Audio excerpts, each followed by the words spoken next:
Вы городские супермены. Вы бэтмены на Вятской на земле. Когда в беде наш брат, нужны вдруг перемены. Вятка Today. Умельцы в этом ремесле. Хотелось бы после каждой разрешенной проблемы в городе с нашей помощью слышать такие стихи. Ну а пока пишем себе сами. Это, кстати, я написал. А сейчас еще один счастливый конец рубрики «Наболело». Рубрика «Порадовала». По поводу стихов я серьезно. Пишите.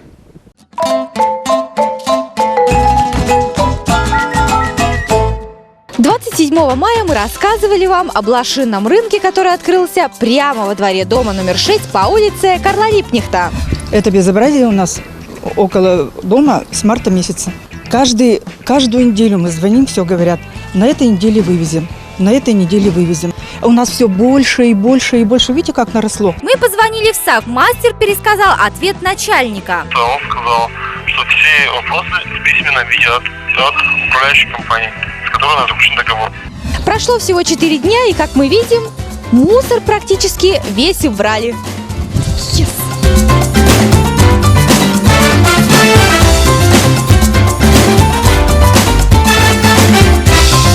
Рады ли вы, что теперь у вас стало меньше мусора? Конечно, рад. Как съемочная группа приезжала, и вот в этот же день, буквально вечером, приехала машина и увезла. Рады. Спасибо вам большое. И, наверное, спасибо нам, что мы все-таки додумались на телевидение позвонить. А то бы, наверное, так все и стояло. Завтраками кормили и, наконец, вывезли.